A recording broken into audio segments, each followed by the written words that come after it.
அஸ்ஸலாமு அலைக்கும் வரஹ்மத்துல்லாஹி வபரகாத்துஹு. 21வது கேள்வியிலிருந்து பார்ப்போம். இங்கே பென்சீன் கன் HNO3 கன் H2SO4 அதுக்கப்புறம் நைட்ரோ பென்சீன் அப்படின்ட்டு இந்த தாக்கத்தை தந்துட்டு அதுக்கப்புறம் இன்னும் தாக்கத்தின் பொறிமுறையில் பிழையாக குறிப்பிடப்பட்ட படிமுறை யாது அப்படின்னு கேட்குறாங்க. ஓகே, இப்போ இதில் பொறிமுறையை கொஞ்சம் நாங்கள் பார்த்துட்டு இருப்போம்.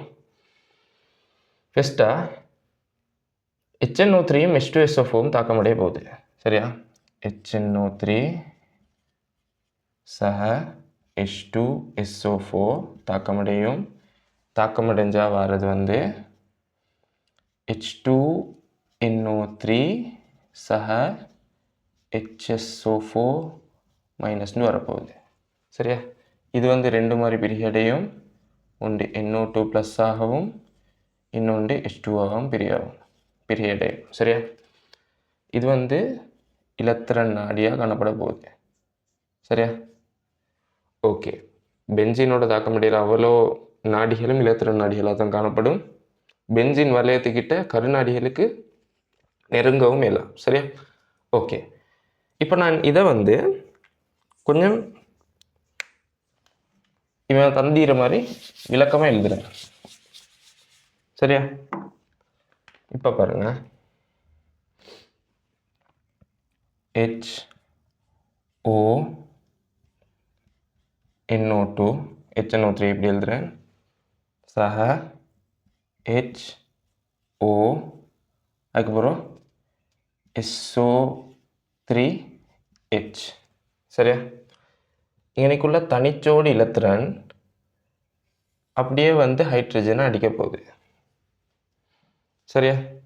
அடித்து இங்கனைக்குள்ள இலத்திரன் ஆக்சிஜனுக்கு போகும். இந்த ஹைட்ரஜன் வந்து நைட்ரஜனோட இணைஞ்சிற ஆக்சிஜனோட வந்து இணைய போகுது. சரியா? அப்படி இணையறதால ஹைட்ரஜன் ஆக்சிஜன் ஹைட்ரஜன் NO2 சரியா சக HSO4 மைனஸ் அப்படின்ட்டு வரப்போகுது. இனி தனிச்சோடி இலத்திரன் காணப்படும், ப்ளஸ் வரப்போகுது. சரியா? ஓகே, இதையும் நான் கொஞ்சம் எலாபரேட்டாக எழுதுறேன். ஹைட்ரஜன் ஆக்சிஜன் இனி நைட்ரஜன் மேலே ஆக்சிஜன் உண்டிக்கும் இன்றைக்கி O மைனஸ் ஒன்று காணப்படும். சரியா? ஓகே, இங்கே ஹைட்ரஜன் காணப்பட போகுது. இப்போ இந்த தனிச்சோடி இந்த பிணைப்பு சோடியில் உள்ள இலத்திரன்கள் வந்து ஆக்சிஜனை நோக்கி போகும். அதோட இங்கனைக்குள்ள இலத்திரன்கள் வந்து நைட்ரஜனுக்கும் ஆக்சிஜனுக்கும் இடையில் வரப்போகுது. ஆகவே இப்படி வரத்தால H2O சக இன்னைக்கு வந்து நைட்ரஜன் ஆக்சிஜனுக்கு இடையில் டபுள் பாண்ட் உருவாக போகுது. ஆகவே இப்படி வரும் நைட்ரஜன் ஆக்சிஜன். சரியா? இதுக்கு வந்து ப்ளஸ் வரும். இறுதி ஓட்டில் வந்து 5 இலத்திரன்கள் காணப்படணும். ஆனால் ஒரு இலத்திரன் பற்றாக்குறைன்றதால ப்ளஸ் வரப்போகுது. சரியா? ஓகே, இத்தன் NO2 ப்ளஸ்ன்ற. ஓகே, இப்போ இதை நான் அழிக்கிறதுக்கு முதல் நான் ஃபஸ்ட்டாகவே சொல்லிடுறேன். பிழையாக குறிப்பிடப்பட்டுள்ள படிமுறை வந்து 5வது கூற்றாக தான் காணப்படும். சரியா? ஏண்டா இங்கனைக்கு வந்து இந்த பிணைப்பிலேருந்து அம்புக்குறிங்கள் ஆக்சிஜனுக்கு வந்திக்கி அதை காட்டிடுறாங்க. ஆனால் இந்த அம்புக்குறியை வந்து அவங்க காட்டலை. சரியா? ஆகவே பிழையாக குறிப்பிடப்பட்டுள்ள படிமுறையில் வந்து 5வது தான் வரப்போகுது. ஓகே, இப்போ நான் வந்து மீதி பொறிமுறையை வந்து கொஞ்சம் பார்த்துட்டு இருப்போம். சரியா? ஓகே, இப்போ நான் இந்த அவலோகத்துக்கும் பதிலாக ஃபஸ்ட்டாக போட்ட மாதிரி NO2 ப்ளஸ் சக H2O ஒன்று போட போகிறேன். சரியா? ஓகே, இப்போ பென்சீன்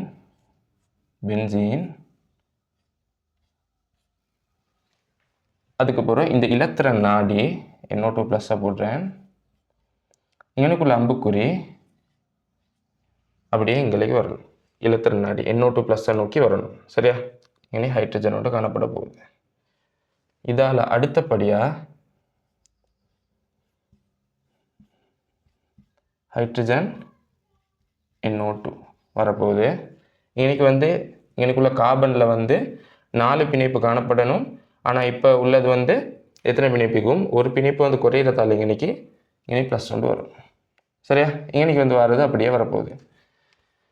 ஓகே, இங்கனைக்கு எங்களுக்கு பரிவடைஞ்சு இங்கனைக்குள்ள கார்பன் இங்கனை போட்டு பொண்டை இங்கனை போட்டுட்டு இங்கனை ப்ளஸ்ஸாக போடலாம். மறுக்கணும் இங்கனைக்குள்ள பொண்டை தூக்கி இங்கனை போட்டுட்டு இங்கனை ப்ளஸ்ஸாக போடலாம். சரியா? அது 3 கட்டமைப்புகளும் இதோடு சேர்த்து பரிவு கட்டமைப்புகளாக காணப்படும். சரியா?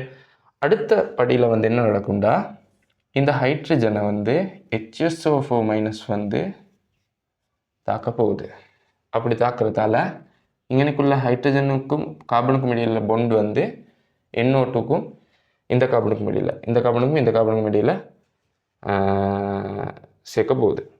அதனால் என்ன வரும்டா, நைட்ரோபென்சீனும் H2SO4வும் வரப்போகுது. சரியா? ஓகே, அதோடு சேர்த்து மேலே நீரும் போடணும். இதுதான் விளைவில் தாக்கமாக காணப்படும். சரியா? இப்போ 1வது படியில் தந்திராங்க. 1வது சரி, இதை படி தான் காட்டிடுறாங்க. 2வதும் சரி. 3வது நான் சொன்ன மாதிரி தான் எனக்கு பரிவடையும். இந்த பரிவடைகிறதுல எப்படின்னா, இங்கனைக்குள்ள பிணைப்பு இங்கே ப்ளஸ் தானே காணப்படுது.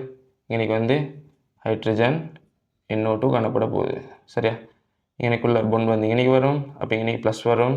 அதுக்கப்புறம் இன்னொரு பரிவு வரும். எப்படி, நான் அதை அங்கனைக்கு எழுதலை.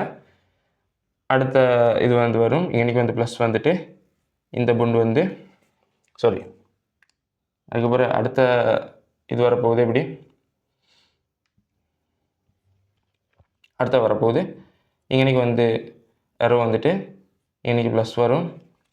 அப்படி மாறி 2 பிணைப்பு கட்டமைப்பு வரப்போகுது. சரியா? ஓகே, ஆகவே இதுக்கு ஆன்சர் 5வது ஆன்சர்.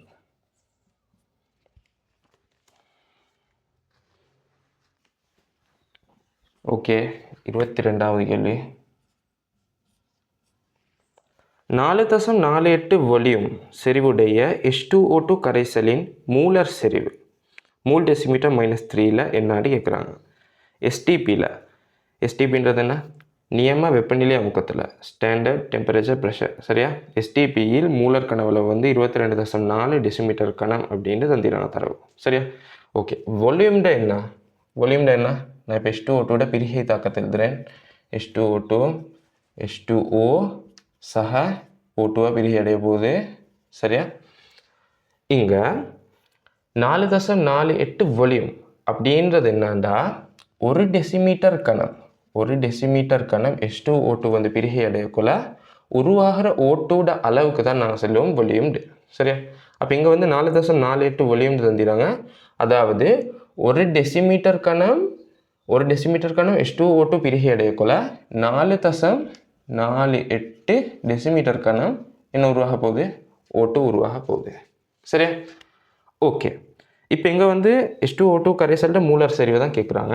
ஆகவே எங்களுக்கு ஃபஸ்ட்டாக எனக்கு O2 மூலை காணலாம். சரியா? 4.48 அப்போ மூல் சமன் கனவளவின் கீழ் மூலர் கனவளவுன்ற ஒரு சமன்பாடு ஒன்று படிச்சிருப்பீங்க. மூலர் கனவளவுன்றது என்னன்னா, எஸ்டிபி நிபந்தனையில் இங்கே டெசிமீட்டர் கணத்தில் தந்திரத்தால் மூலர் கனவளவு 22.4 டெசிமீட்டர் கணமாக காணப்படும். சென்டிமீட்டர் கணத்தில் தந்திருந்தாண்டா என்னவா காணப்பட்டிருக்கும், 22,400 சென்டிமீட்டர் கணமாக காணப்பட்டிருக்கும். சரியா?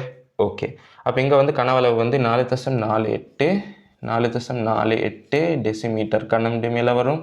கீழே இவங்க தரவுலையும் தந்திராங்க 22.4 டெசிமீட்டர் கணம். சரியா? ஓகே, ஆகவே பிரித்த என்ன வரும், 10 செய்ய உண்டு.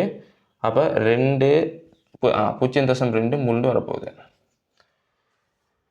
ஓகே, இப்போ மூலை கண்டுட்டோம். நான் இங்கே H2O2 இந்த சமன்பாடை வந்து சமப்படுத்திட்டிப்போம். இன்றைக்கி 2 ஒன்று வரும். ஆகவே இன்றைக்கி 2 ஒன்று வரப்போகுது. சரியா? ஓகே. இப்போ H2O2 மூலை பார்ப்போம். H2O2 மூல் வந்து 1க்கு 2, ஆகவே 0.4 மூலாக காணப்பட போகுது. ஆகவே செறிவு H2O2 என்ன வரும்? 0.4 மூல் டெசிமீட்டர் -3. ஏன் அது? நாங்கள் ஏற்கனவே 1 டெசிமீட்டர் கணத்துக்கு தான் நாங்கள் இது அவ்வளோத்தையும் செய்கிறோம். ஒலியும் ஃபஸ்ட்டாக பார்த்ததுலேருந்து 1 டெசிமீட்டர் கணத்துக்கு தான் நாங்கள் பார்க்க போகிறோம். ஆகவே இங்கே வந்து கனவளவால் பிரிச்சணுன்ற அவசியம் இல்லை. ஏண்டா 1 டெசிமீட்டர் கணத்துக்கு தான் நாங்கள் பார்க்க போகிறோம். ஆகவே இதுக்கு வந்து தேர்ட் ஆன்சர்.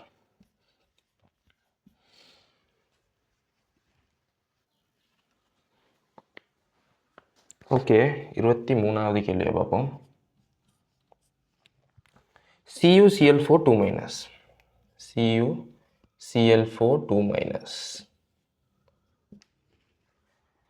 In IUPAC பெயரை டெட்ராக்ளோரோகோப்பர் சரியா?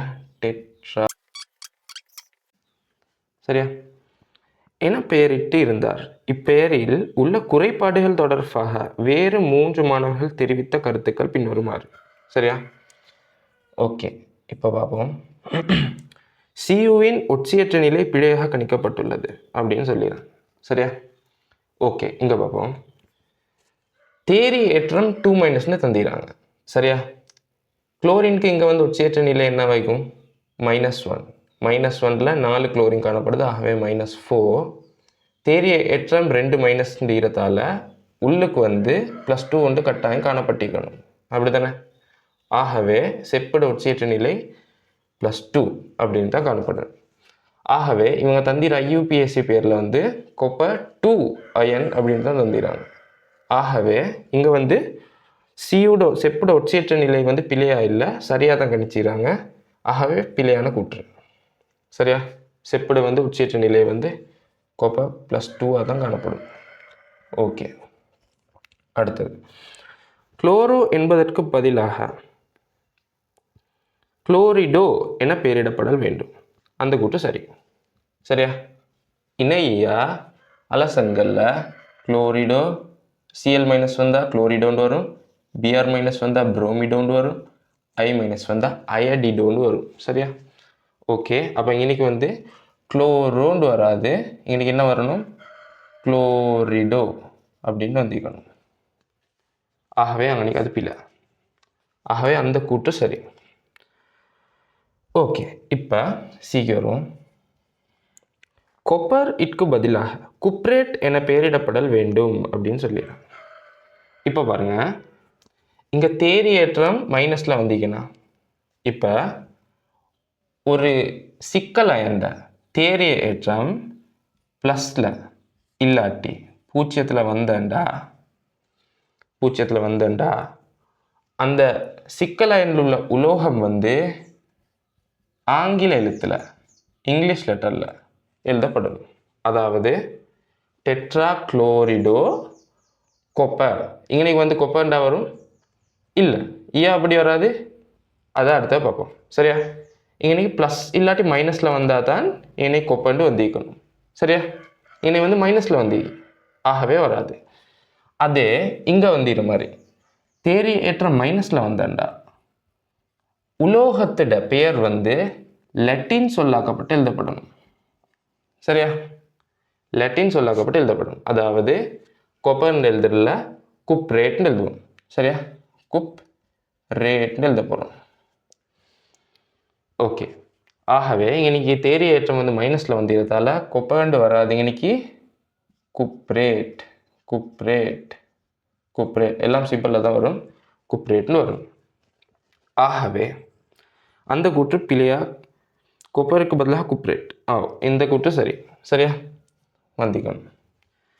பெயரின் தொடர்ச்சியாக இடைவெளியின்றி அயன் சேர்த்து எழுதப்படல் வேண்டும். அந்த கூற்றும் பிழையாக வரும். இடைவெளி கட்டாயம் வரணும். இது ரெண்டுக்கும் இடையில் இடைவெளி கட்டாயம் வரணும். பெயரின் தொடர்ச்சியாக இடைவெளியின்றி அயன் சேர்த்து எழுதப்படல் வேண்டும் அப்படின்னு சொல்லி அதை சுட்டியும் பிள்ளை. சரியா? ஆகவே இப்போ நான் வந்து லாஸ்ட்டாக எழுதுகிறேன். சரியாக வரணும் எப்படின்டா டெட்ரா குளோரிடோ கொப்பரா வரும் இல்லை, குப்ரேட்னு தான் வரும். குப்ரேட் 2 அயன், டெட்ரா குளோரிடோ குப்ரேட் 2 அயன் அப்படின்னு தான் வரும். ஆகவே இங்கே வந்து கருத்துக்களில் வந்து சரியான கருத்துக்கள் வந்து பியும் சியும். ஆகவே தேர்ட் ஆன்சர் வரும்.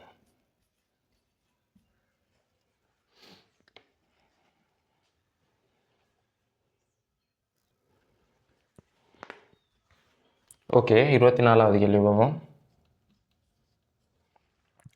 H2SO4 தொடர்பான சரியான கூற்று.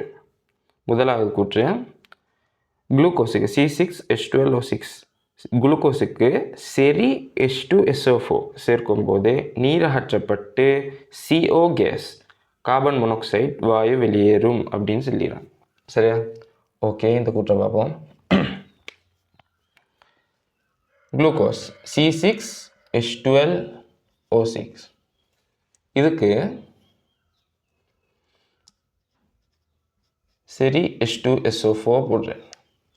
போட்டால் என்ன நடக்கும்டா, உங்களுக்கு தெரியும் எப்படியுமே ஆர்கானிக் கெமிஸ்ட்ரியில் வந்து H2SO4 சரி H2SO4 பயன்படுத்தினா நீர் அகற்றப்படுறேன். சரியா? அதே வேலை தான் இங்கே நடக்க போகுது.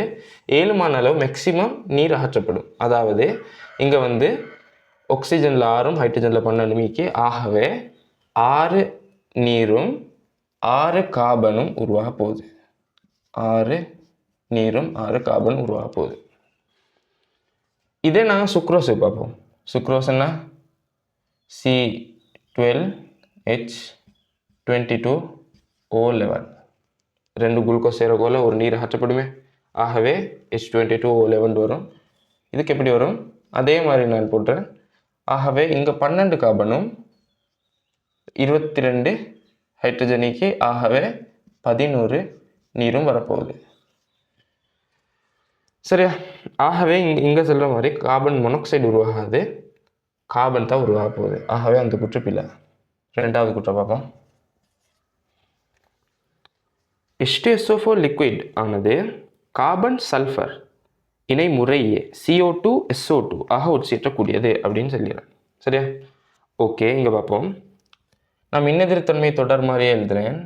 F- O2- Cl- அப்புறம் N3- அதுக்கப்புறம் Br- I- S2- carbon P3- hydrogen. சரியா? இங்கே நைட்ரஜனுக்கும் பிஆருக்கும் இடையிலேருந்து அங்கே அவ்வளவுமே சரி H2SO4 உட்சேற்றும். சரியா? ஆகவே சல்ஃபரும் அதில் வரும், கார்பனும் வரப்போகுது. சரியா? ஆகவே H2SO4 சக கார்பன் வந்தால் என்ன வரும்? CO2 SO2 H2O வரப்போகுது. அதே மாதிரி H2SO4 சக சல்ஃபர். சரியா? வந்தாண்டா SO2 H2O வரப்போகுது. ஓகே, ஆகவே CO2 SO2 ஆக உட்சேற்றக்கூடியதுன்னு சொல்லி அந்த கூற்று சரி. ஓகே, இப்போ மூணாவது கூற்று வரும்.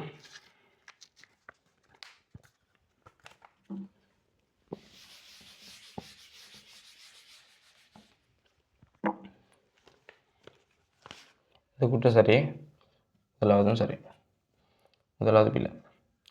ஆகவே இப்போ மூணாவதுல ஐதான H2SO4 செப்புடன் தாக்கி H2 வாயுவை வெளிவிடக்கூடியது அப்படின்னு சொல்லிடுறேன். சரியா? இப்போ பார்ப்போம். H2SO4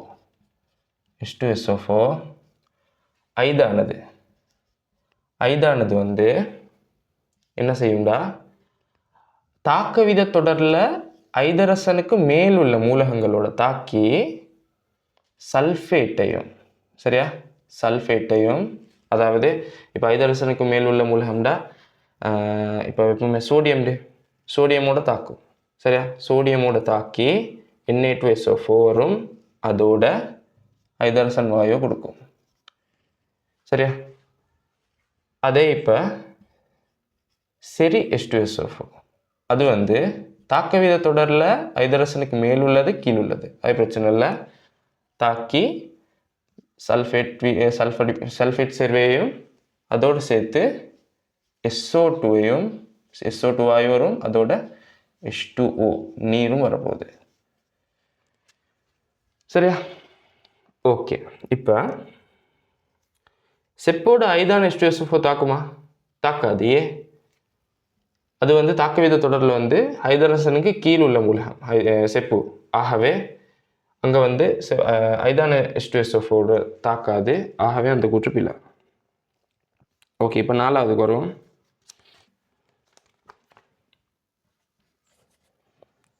மிகை ஐதான H2SO4 உடன் NaOH தாக்கமடையும் போது Na2SO4 என்ற உப்பும் H2Oவும் மாத்திரமே உருவாகும் அப்படின்னு சொல்லிடுறேன். ஓகே. மிகை ஐதான இங்கே பாருங்க, H2SO4 சக NaOH தாக்கினா இது ஒரு இரட்டை இடப்பெயர்ச்சி தாக்கம். அதாவது Na2SO4 சக H2O உருவாக போகுது. சரியா? இங்கே வந்து 2 Na போடுறேன், அடுத்தது SO4. சரி, இங்கே ஹைதரசன் 2 ஆகவே 2 போடுறேன். சரியா? ஓகே. இது வந்து 2 படியில் நடக்க போகுது. அதாவது H2SO4 முதல்ல NaOHோட தாக்கம் அடைஞ்சு NaHSO4 சக நீர் வரும். அடுத்தபடியில் NaHSO4 மீண்டும் NaOHோட தாக்கி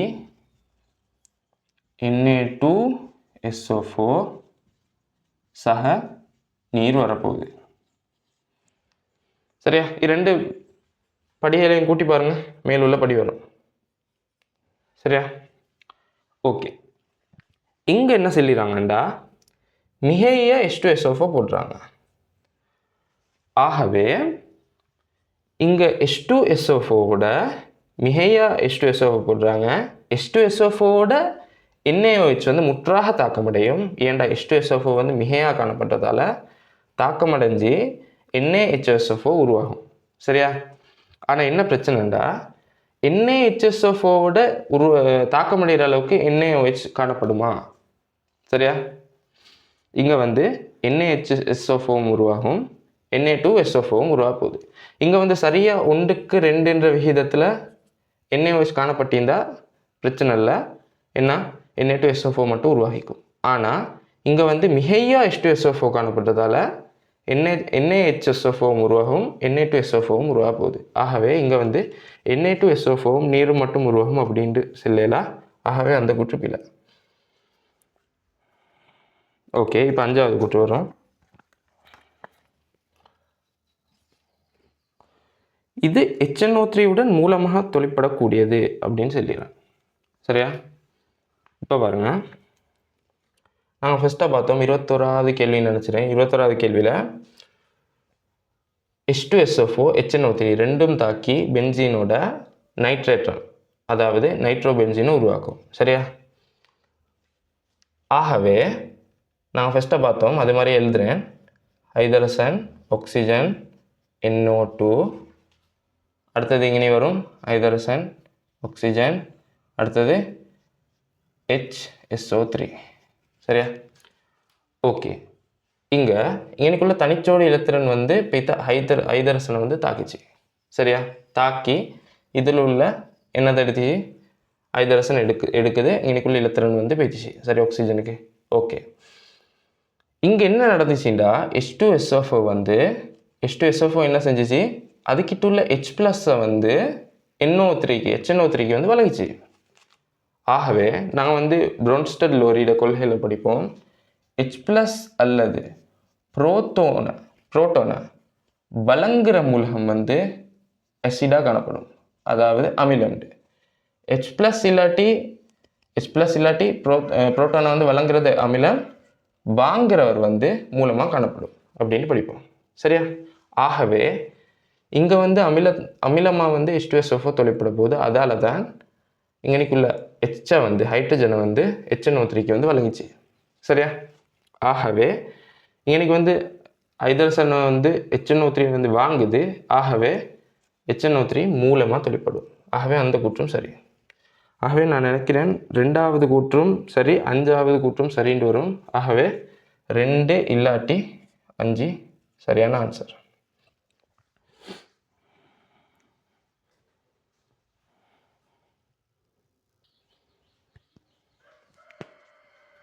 ஓகே, 25வது கேள்வி. பின்வரும் இரு தாக்கங்களும் அவற்றுக்கான சமநிலை மாறிலிகள் K1 K2 என்பன கீழே தரப்பட்டுள்ளது அப்படின்னு சொல்லிட்டு இந்த 2 தாக்கத்தையும் தந்திராங்க. அதில் சமநிலை மாறிலிகளை தந்திராங்க K1 K2. எனின் A + B சமநிலை A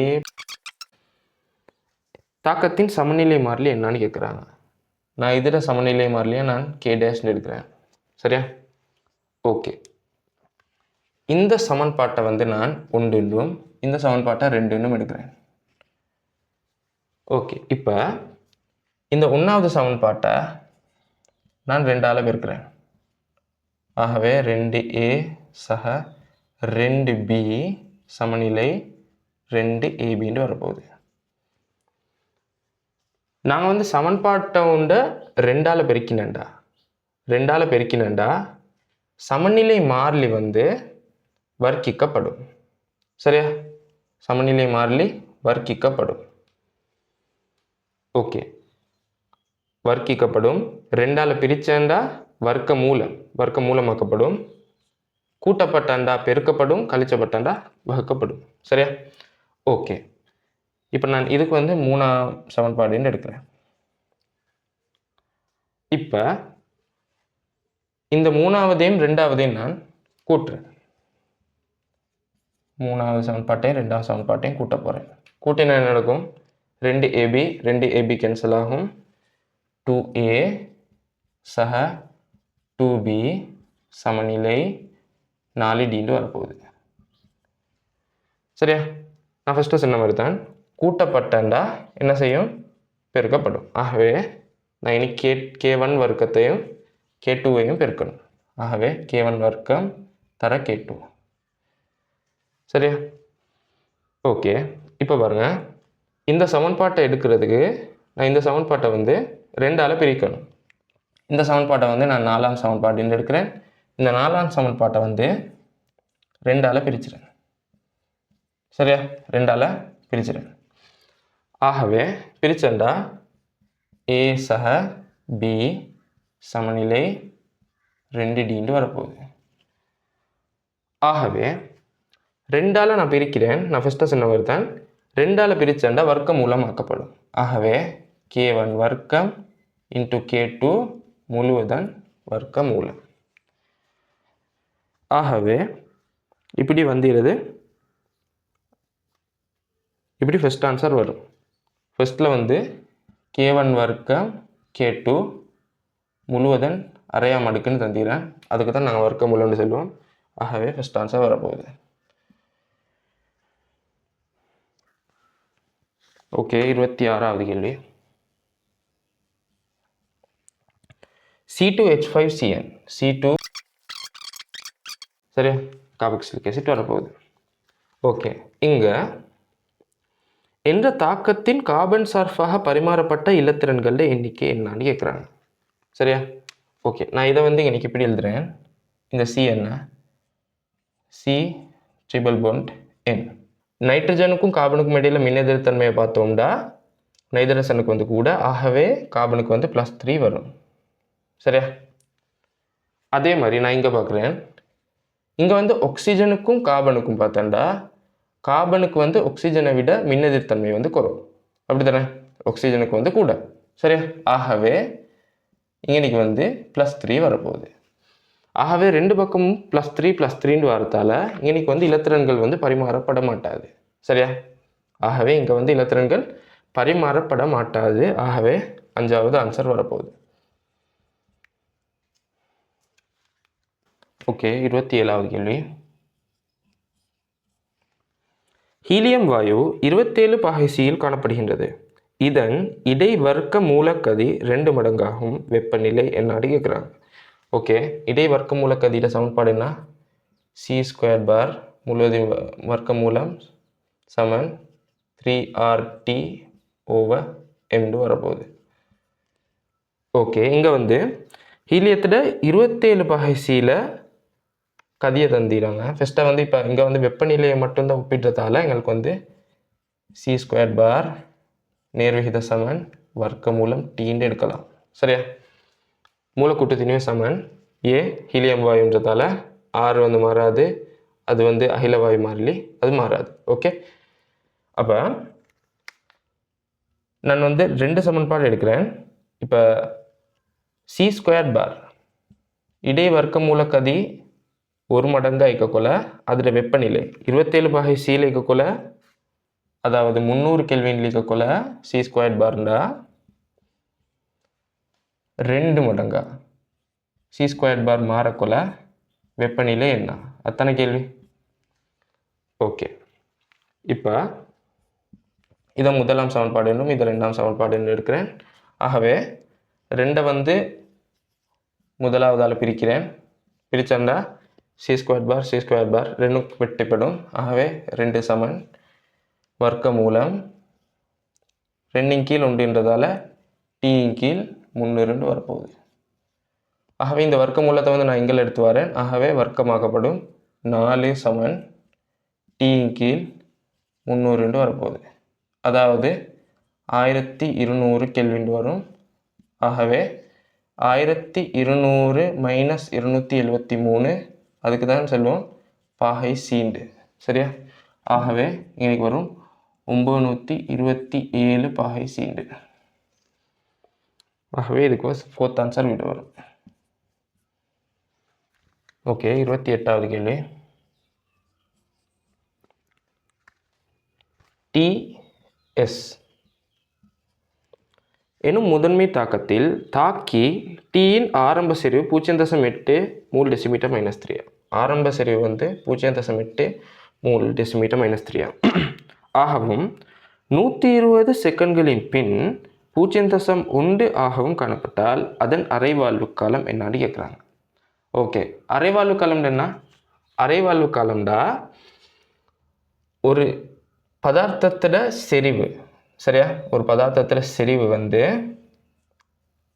அதிலேயே அந்த பதார்த்தத்தோட செறிவிட அரை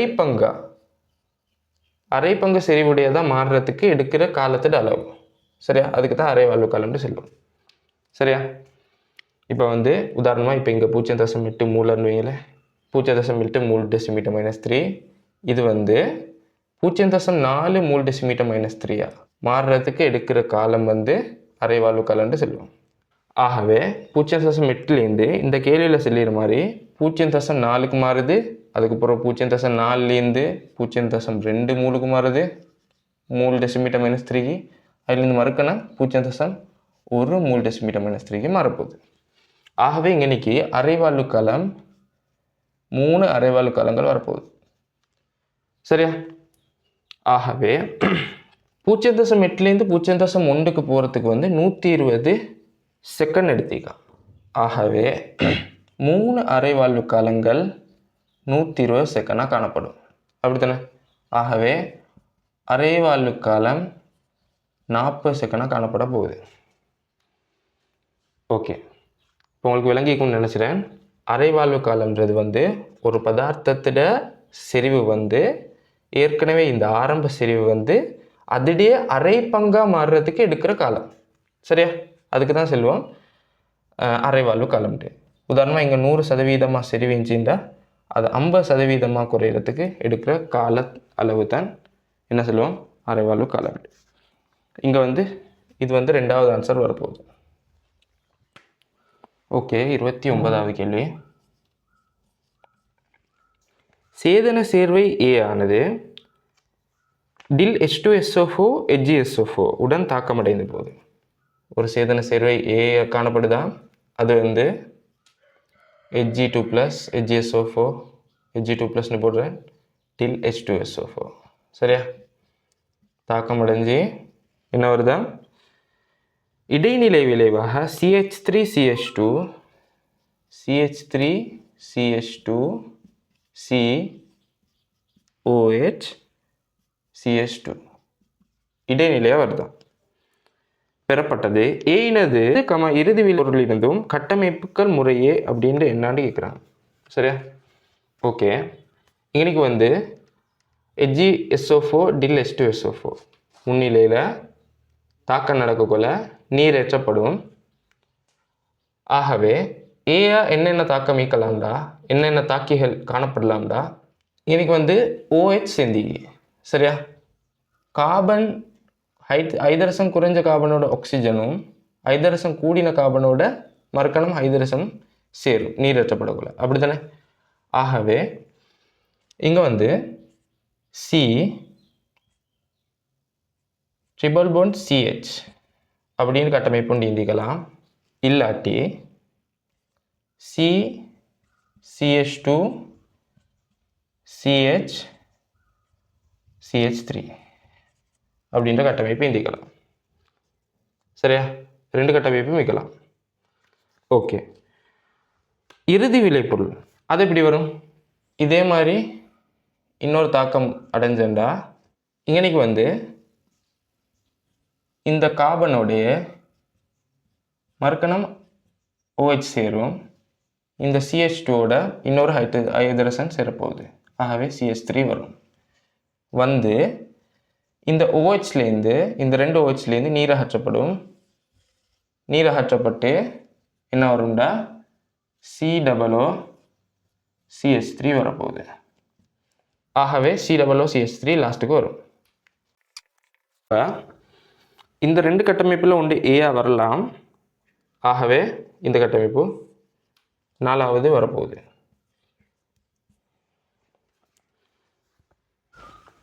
ஓகே, 30வது கேள்வி பார்ப்போம். 2.87 கிராம் மாசுக்கள் அற்ற KNO3 solid, NaNO3 solid ஆகியனவற்றின் கலவை ஒன்றினை வன்மையாக்கி வெப்பமாக்கி. சரியா? KNO3 அதோட NaNO3 திண்மம் காணப்பட போகுது. சரியா? இது ரெண்டையும் வெப்பமாக்குறாங்க.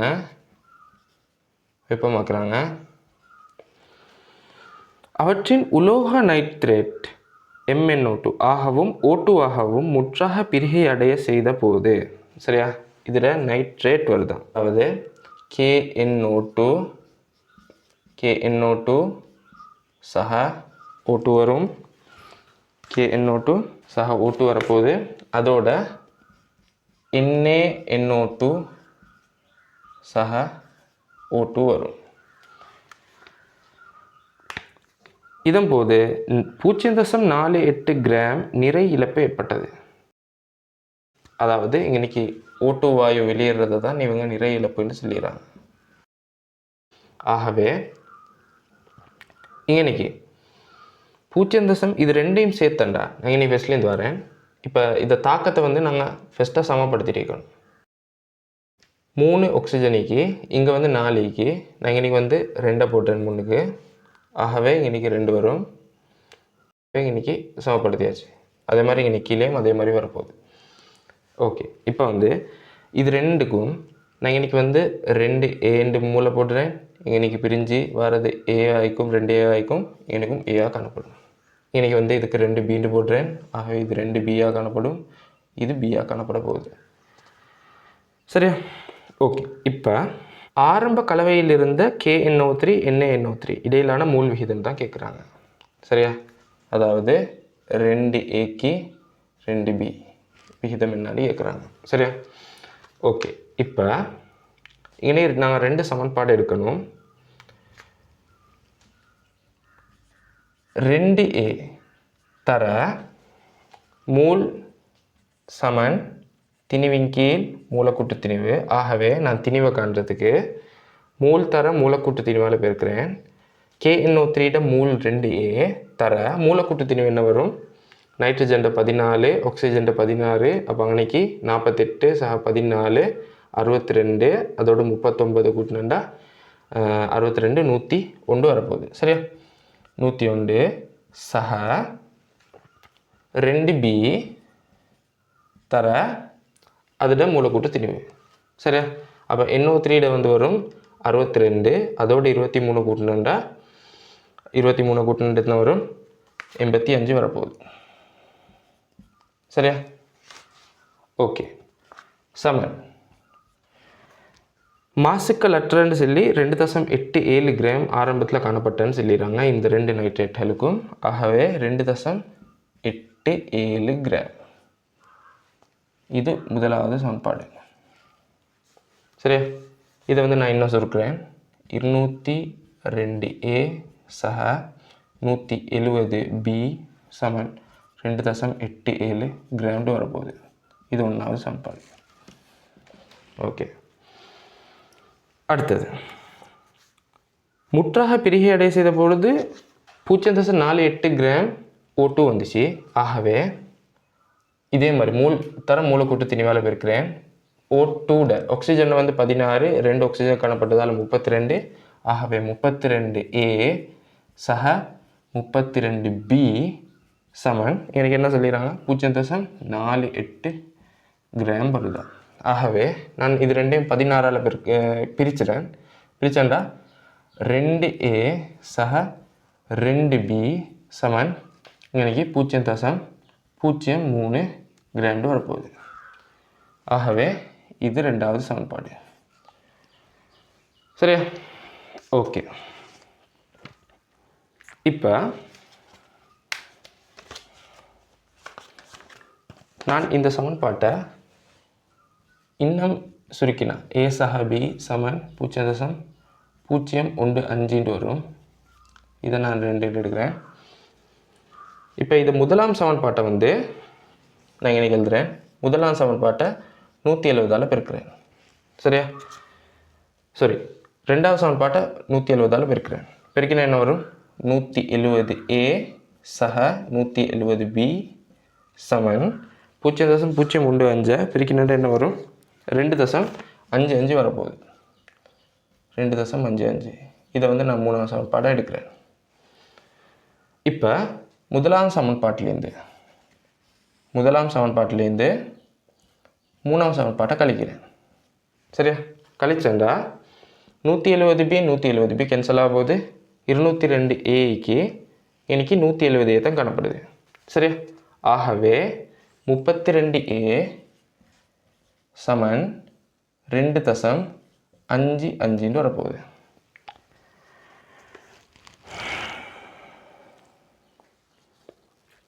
சரியா? 2.55 வந்து நாங்கள் என்ன செய்யணும்? 2.87 மைனஸ் 2.55 வரப்போகுது. ஆகவே 32A சமன் இன்னைக்கு 0.32 வரப்போகுது. ஆகவே A சமன் 0.01 வரும். சரியா?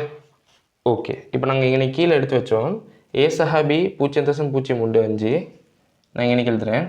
ஆகவே 0.01 சக B சமன் 0.015. ஆகவே B என்ன வரும்? 0.005 வரப்போகுது. 2Aக்கு 2B எப்படியும் அதை வந்து 2ஆல் பெருக்கினா 2A 2B தான் வரப்போகுது. ஆகவே Aக்கு Bண்டே எடுக்கலாம். எங்களுக்கு Aக்கு B சமன் என்ன வரும்? 0.01க்கு 0.005 அதாவது 2க்கு 1 வரப்போகுது. ஆகவே இதுக்கு வந்து ஆன்சர் 5வது ஆன்சர்.